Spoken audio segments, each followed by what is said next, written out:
As a reminder, you can find a schedule of upcoming events, webinars, and training on our calendar at asti.com/calendar. All right, before we get started, I'd love to learn a little bit more about you. So if you can take a moment to answer the poll questions on the right side of your screen, it would help us learn how we can best serve you. We'd also like to invite you to take advantage of our free trial for the Plant 3D plugin, and you can also discover some of our training. Don't worry, I will put these in the chat for you guys to revisit later. All right, I'm very pleased to introduce our expert today. David is the Director of Solution Architect at GRAITEC. He brings over 16 years of expertise in his field. Thank you so much for joining us today, David. And I'm going to turn it on over to you. Thank you, Misty. Go ahead and share my screen. I think I'm already sharing it. Today, we are going to walk through the PowerPack for Plant 3D. We've identified a couple key areas where we think your design processes will be sped up and improved by going through some of these tools. We're going to look at how you receive equipment from manufacturers or vendors. We have a tool that helps get information out about pipe supports, one around how you control your ISOs and your break points, some quick tips on model navigation, and we have a line manager tool around that, and then how you reuse project data. So let's jump in and take a look at equipment revisions. If we think through the process, if any of you have used Plant 3D for a while, you'll know that Plant 3D has a really good tool set for building equipment from scratch. So like adding a tank, putting nozzles is very fluid and very easy. But it becomes challenging when you bring in equipment from vendors. What I mean by that is things like step files or sometimes SolidWorks, CATIA, or inventor files add a layer of complexity because you'll get changes, maybe 3 or 4 changes over the life cycle of a project, and then you have to do that conversion process every time. And so that's the first area we're going to look at, and we have a tool called the Manufacturer Reference Manager. So with this, you'll go through, and I'll do a quick overview of what the tool is, and we'll jump into it. With this, you'll go through that first process, and you'll see I have it outlined on the left side of where you insert the item. We convert it to a Plant 3D object and then add our nozzles. And then subsequently, with the PowerPack for Plant 3D, all you have to do is modify your nozzles. And what happens is when we make a change or when the vendor file changes, the reference it's treated like an XREF, but we call it a manufacturer reference. And so it'll notify you that there has been a change, and you can update the geometry and then move your nozzles to the new locations. So we put together some back of the napkin numbers for what it might look like for a project that has 62 pieces of equipment. Obviously, every project is different. Maybe you have 2 or 3 per some of your projects, but on larger projects, you might have 100 or 200 pieces. So these are just some estimates that we use to try to provide some guidance on the amount of time and workflow savings you could have. So let's take a look into Plant 3D and see what that looks like. On our PowerPack ribbon, up here at the top, we have the Manufacturer Reference tool. Pop that open. So this is designed to look a lot like the XREF palette. If I want to load in a model, I'll click the Import button. We're going to jump over to our Related Files folder. So we're going to simulate a change here. This is a demo, so we're going to simulate a change by switching these files out. But for the first version, I'll pull in this boiler tank. So it'll go in the background and create a block out of that and place it in the model, and then it'll maintain that link, and you'll be able to see the information around that file and the palette over here. So with that selected, you can see I have the path, we have a modified date, and the status, and then where we found that file is located. So you do the normal types of design workflows where, like, for example, because of inventor's UCS or coordinate system, we need to rotate this around. So we're going to pop that up and make sure it's vertical. Then I'll move that over to something closer to where I want it.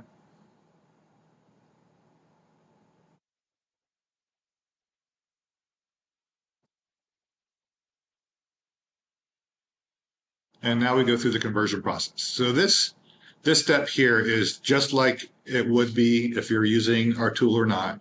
We're going to go to the equipment tab or the equipment panel in Plant 3D and go to convert equipment. And I'll pick the AutoCAD object to convert. I'll tell it it's a vessel. So this is just identifying the class of the item. And then it asks us for a base point.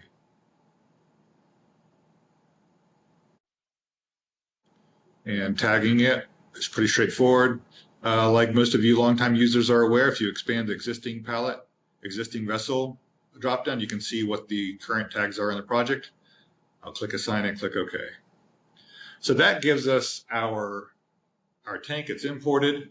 The next step for this is adding nozzles. Again, this is just standard Plant 3D workflow for converting equipment. So I'm going to hover over my nozzle, pick the direction, and then identify what type of nozzle it is. So let's put on a threaded connection and pick that. And we will repeat that for these other two nozzles.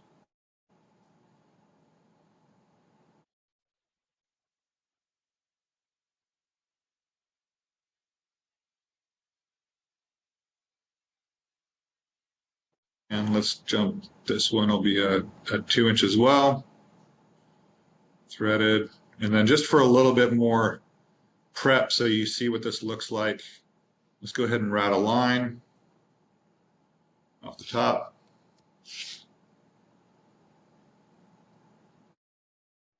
Make this run up a good ways. Let's do another one off the other nozzle.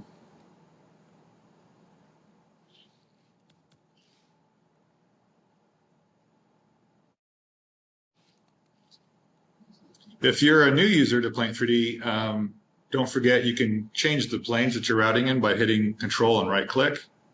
So that's how I'm toggling my planes. Also at the command line, there's a P option. So always keep an eye on your command line to switch which planes you're routing in. And the third line.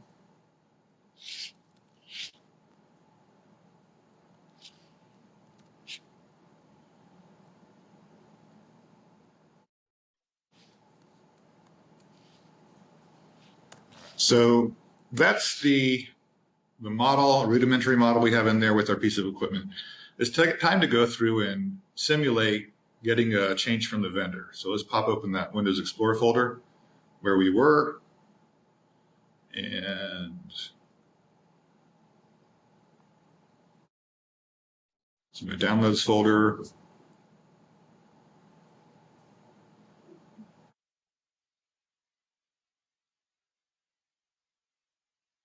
Related files. So I'm going to change this to _V1. And we'll rename this to remove the version. So I closed the file. This does recognize like the xref notify time system variable, which happens every 10 minutes, but so that we're not spending 10 minutes of this webinar waiting for the pop-up, I'm just going to close it and reopen it. And so this will give us a prompt in the bottom, similar to xrefs, that our file has been updated. And so you can click this tool here, it'll pop up the manufacturer reference palette. And then as we take a look, we'll see that there's a new version available. It gives us the modified date and time, and we can go forward from there. So this is the part where I need to ask you to watch closely, because a lot of times when I do this, people are like, well, what happened? I didn't see it. What changed? That sort of thing. So we're going to go over here and pick the tank. And because there is a change available, this little icon shows up, and I can click this to refresh the tool, to refresh the piece of equipment. That's going to go out. It's going to read the change from the file and bring it back in and update our existing model part.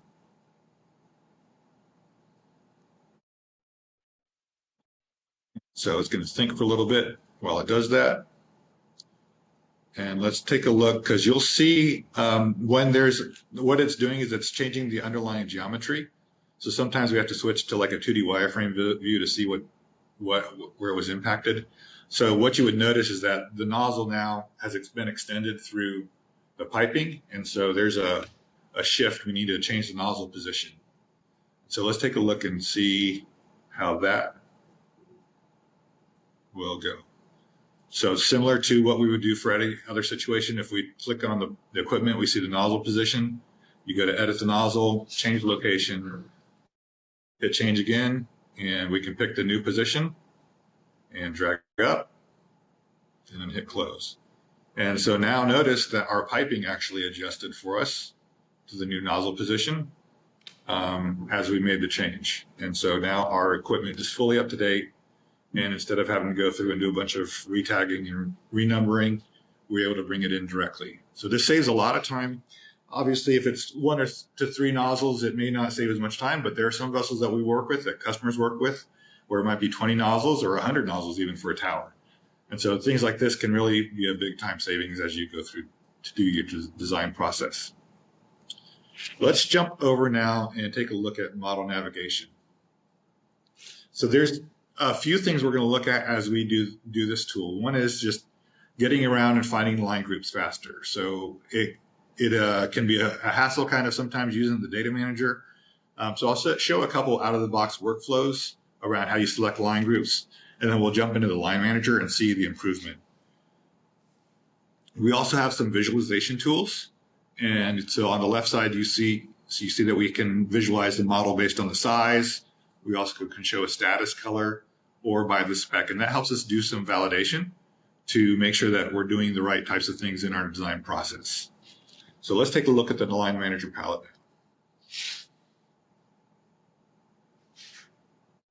Under PowerPack, we'll go to line manager, and I'll kind of just do a quick run through.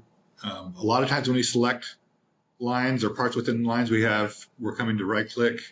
You can do entire line number, or if you select 2 different items, you can do connected path. And so the tools that we use here in the line manager are going to become pretty critical in helping you navigate and change things faster. So for example, let's jump and look at line 1063. Now, as I select that, you'll notice we have a couple options. So when I picked on the line, first of all, highlighted, we actually have a couple of toggles. So one is you can zoom to the line group, or you can zoom and select, or you can do both. And so, for example, if I come over here, hit escape, and I do both, then when I click on the line, it selects it for me. This lets us do some things a lot faster, like retagging, changing the line number. So for example, if I need to put this all on 1062, that's just one click basically after I find it to get it selected and then change the line. And so that's a much faster process for changing line tags and modifying properties based on selecting items. We also have some isolate tools. So if I click the 1063 eyeball, you'll notice all the other piping. Oh, I need to refresh this. So let me refresh that, and then we can also sort. So I can sort and scroll, or I could type in 1062 up here. So as I select that, then you'll notice everything else was hidden, so I can see where this pipeline runs. And we can do control selections as well, or if I click a different line to see that, that'll turn and show that visible as well. So I can add different lines to my current view just by telling them I want them to be included when I'm isolating. And then we can reset by turning everything visible.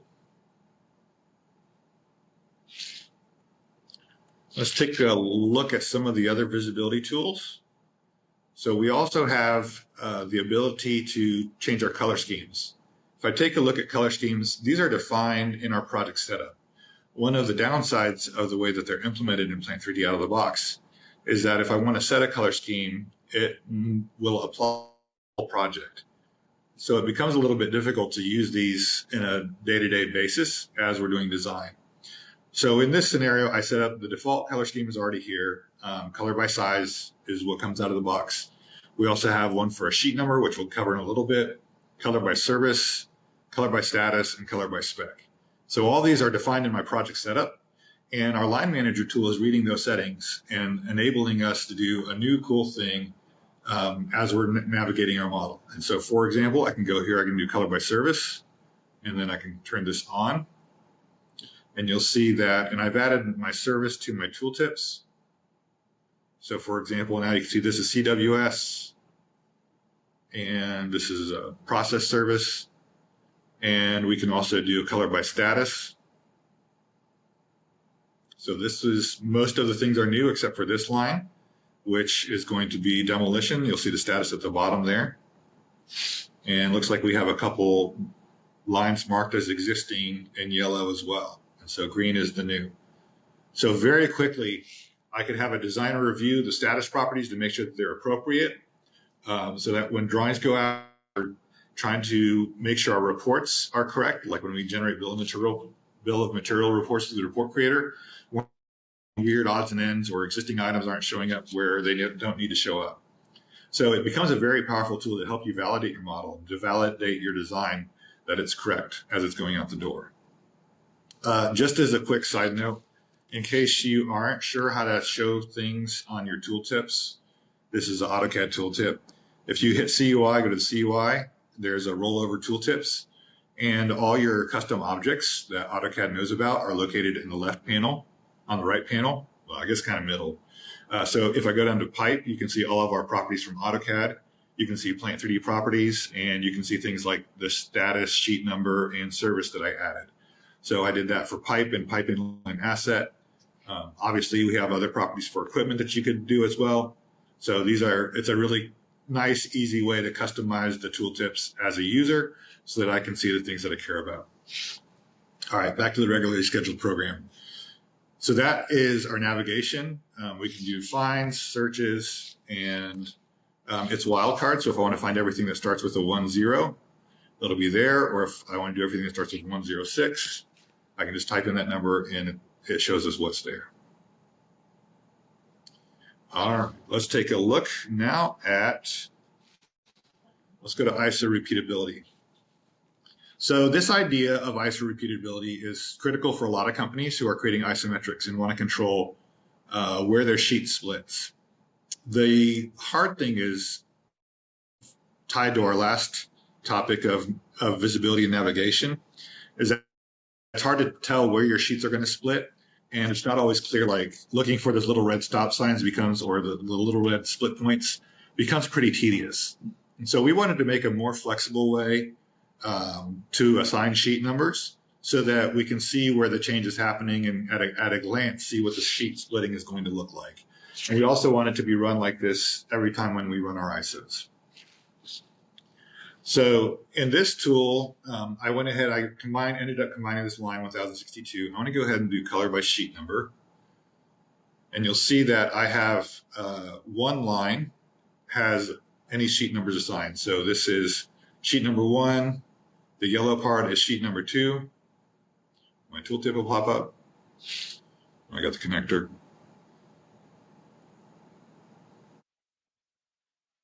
And the cyan should be sheet 3. The rest of the model hasn't been colored, and that's because it's by default we wanted to make it a gray color so that you could tell what's been done and what's not been done. As we go through here, let's go ahead and find 1062, and then I'm going to assign a sheet to here. We have a couple methods, and we've been working on the quick select method to make it easier to use, and so we can pick a start part like this flange and then come to the T as my end part and then select my sheet number and assign it to sheet 1. And my coloring updates, and I'm going to go for the next one. So let's go ahead and put this from this flange, and I understand every piper does it different, so I'm probably wrong, but this is what we're going with for this demo. If you want to show a demo, feel free. I'll let you sign up for that. That'd be awesome. And let's do sheet 3 for this now too. Every piper wants to split sheets their own way, so I'm sure I'm wrong, but it's all right. And I'm going to say the ends at that nozzle, so we can really quickly go through and assign sheets and say where our split points are going to be. Similarly, we want to make sure that things like our drains are showing up. So I can come over back to sheet 1. I can click edit, and I don't want to add. So I'm going to select all these items here for the drain, and then that'll add it to sheet 1. And sheet 2, we're going to do the same thing and pick up our drain here.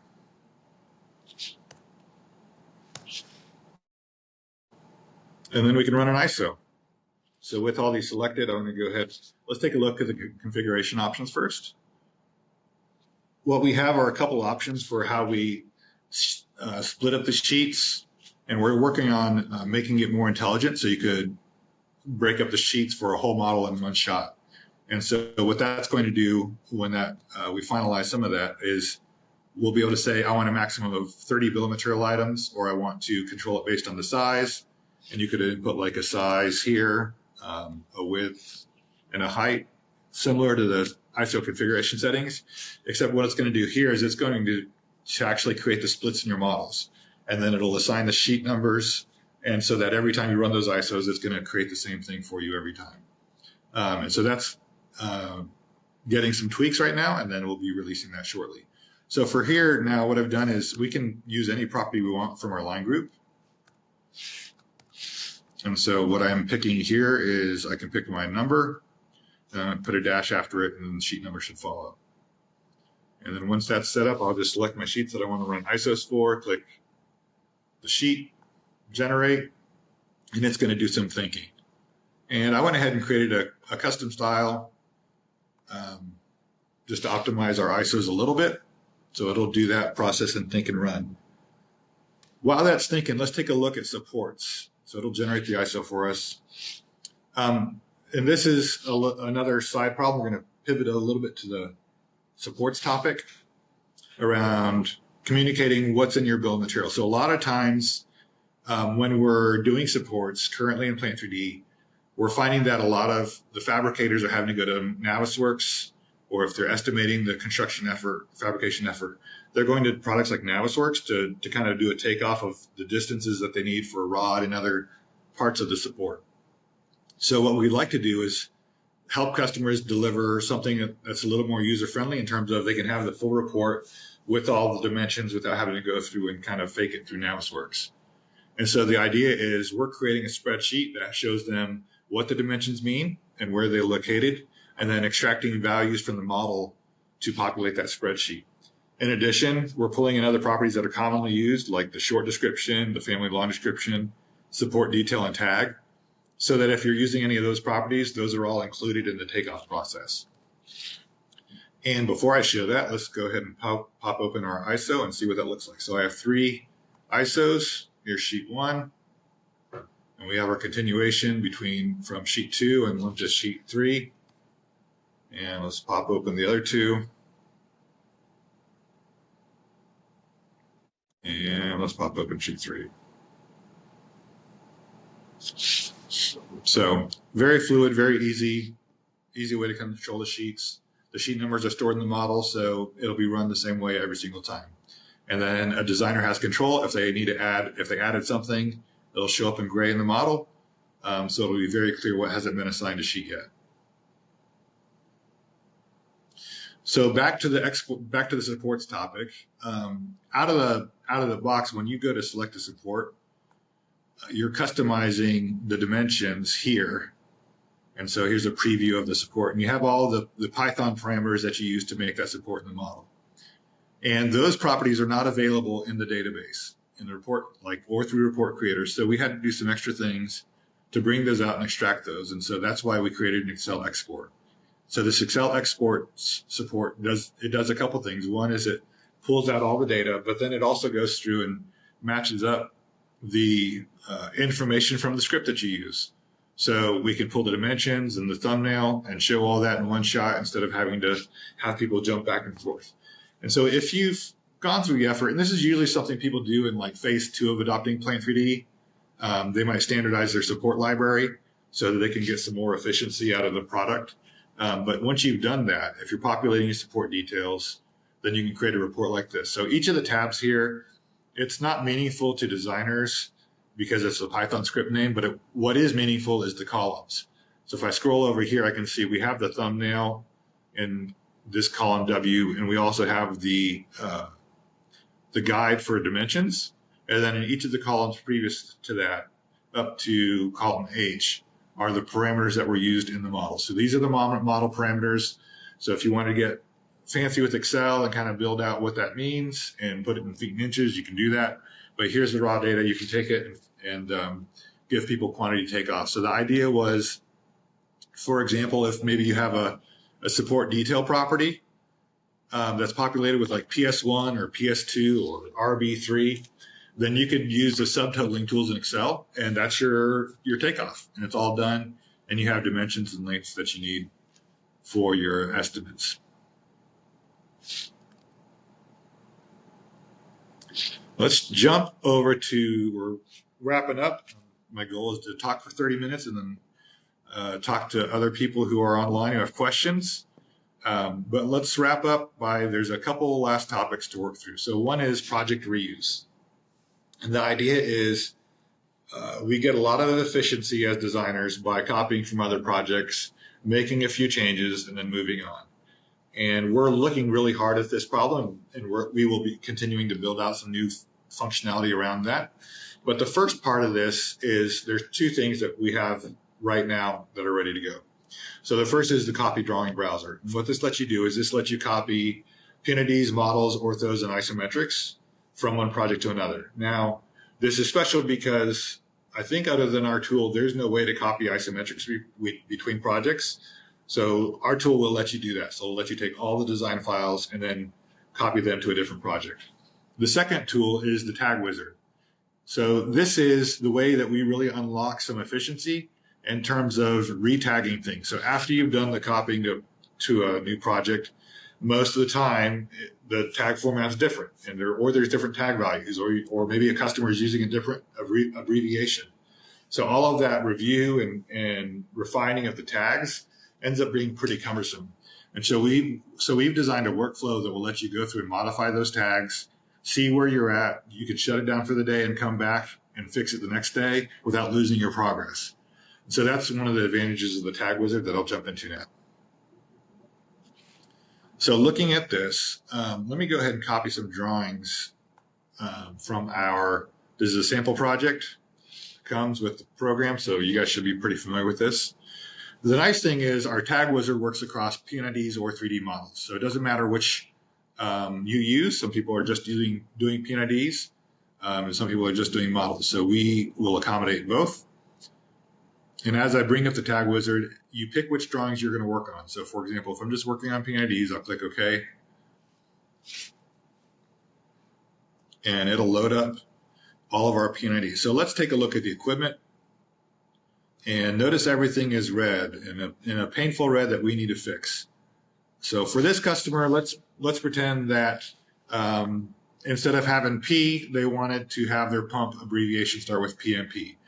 So normally I could export to Excel, bring it back in, open up each file and make all those changes, and that becomes a little bit cumbersome compared to doing something like this. I'll put in P dash, and then I'll replace it with PMP dash, and then I'll hit the replace all, and that quick, it's got it geared up to address that. Let's take a look at the rest of these. E, this is okay, so I'm going to go ahead and mark this as resolved because I've reviewed those. But I do want to change these, anything with a TK value, let's change that to just being a T value.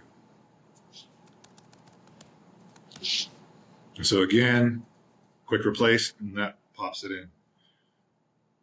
Let's take a look at some valves. So if we look over here at the valves, and this will also actually work with question marks. So like you could replace all the question marks, and then the only ones that won't replace are any duplicates. It becomes a very easy way to manage those two. So let's say we want to change HA to HV. Replace. Oops, I just closed it. Replace all. There we go. And there's our check valves, and we're good with that. So we'll mark that as resolved. So you can see over tree, we have a running list of the items that have yet to be resolved. And that gives you a clue around where you should be focusing your time. Like if you came in the next day, you don't have to go back and remember that you were at valves. You were like, okay, I have 20 instruments left to review. And then you can go through. I'm going to go ahead and click apply.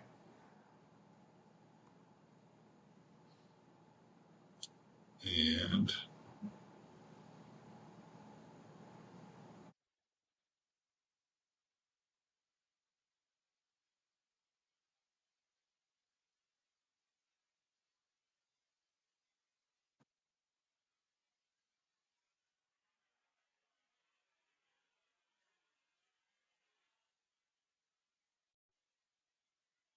go over and check. I'm going to go ahead and open the data manager.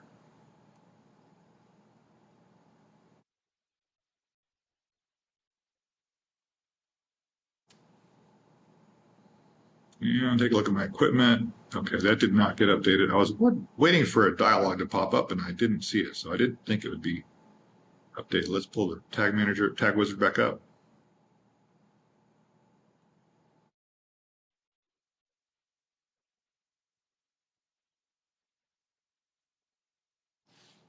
Okay, let me redo some of these real quick. That was interesting.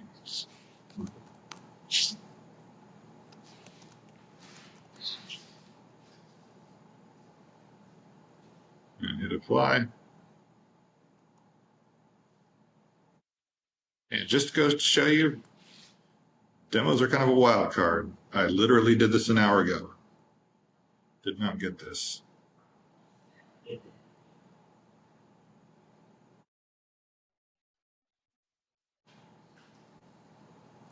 So I'll review that, but when it's working, it'll go through, you open up the drawing, and you'll have all those values would be updated in your PNIDs. So we'll put out a little bug fix about that and get that addressed. There are a couple of other tools that I wanted to cover before we wrap up. One of those is around our utilities. So I actually saw a couple posts on the forums over the last couple of weeks that would be affected by this. One of those is sync actuators. So let me describe what that does for you. There's a workflow where if you make a valve, and this is what usually happens, is I'll make a valve for a customer in a catalog, add it to a spec, and then realize I forgot to build the actuator. Out of the box, you have to remove the valve from the spec and then build the actuator and then add it back. Well, let's say you've done 100 valves and you have 30 specs. That's a big process. So the sync actuator tool will go through and relink your valves that you've already placed into the specs with those actuators. So it saves you the manual effort of having to go through and remove those items from the spec and then place them back. The part of the other reason that that's valuable, it doesn't just save you the time. As CAD administrators or people who are working on pipe specs, we need to be very, very careful about when we remove items from specs, because every time we do that, if it's already been placed in the model, we're creating what we call an orphan part. And so those orphan parts are disconnected from your spec descriptions and will update. And so you do need to be careful when as you manage your specs that you're controlling those parts and you're understanding what's going to be affected. We also have a tool for updating your size description. So for example, a lot of people kind of just only modify the part family long description. And as an example of that, let me pull up this property. And so what this lets us do is this lets us have a part size description that is a combination of the size property and then the long description family. And so that builds consistency when designers are using the substitute grip, because they can see exactly what the item is. If you have, let's say, 4 or 5 different elbows in the description, the family description has been changed, but the size description hasn't, the designers are going to see one description and they're not going to know which one they should be substituting in. So that tool really helps. You pick a catalog. Oh, that's surprising. You pick a catalog and then it'll update the size descriptions for the whole catalog. We also have a tool, Find PNPID, that lets you navigate. So one of the things we do as a best practice is we create dashboards and reports that show where there are problems in your models. And one of the key things we have is a database ID called the PNPID. And so when you type that in, you can zoom right to the item. So I can demonstrate that real quick. So let's say we wanted to,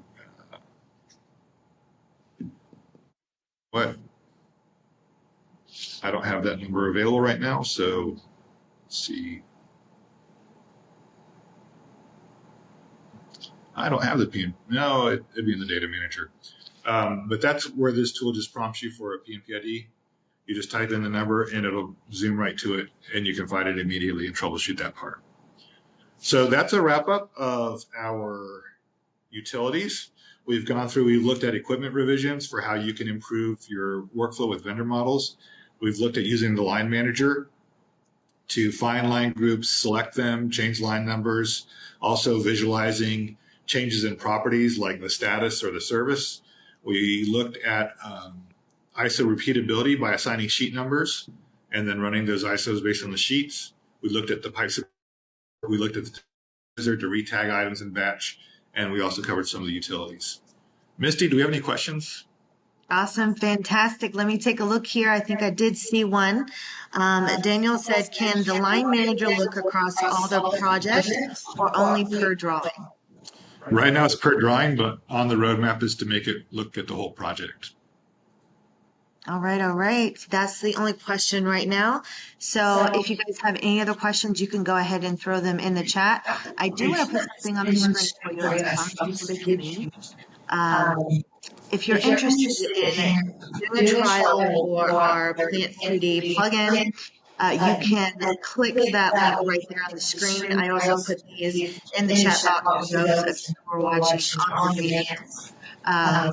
But David, whenever you do present this, is there any common question that you get most of the time? I think I covered most of them. Some of them are around, we do get questions around like what file formats can the manufacturer reference use. And so a lot of times what we'll do is we do suggest streamlining and simplifying your models from vendors in Inventor. And they have a lot of really good tools called shrink wrap, and that will let you simplify it and maybe just take and show the outside shell of the model. And so we do recommend people use any CAD functionality that's in Inventor to make a more efficient, more optimized 3D shape. And then Plant 3D runs a lot better off of that instead of having a complex step file loaded in. That's one of the common things. That's about it. We're doing a lot of work around, like I mentioned earlier, the project reuse. You saw the module manager tab. We're going to be adding a lot of tools around managing modules and replicating content in the coming months.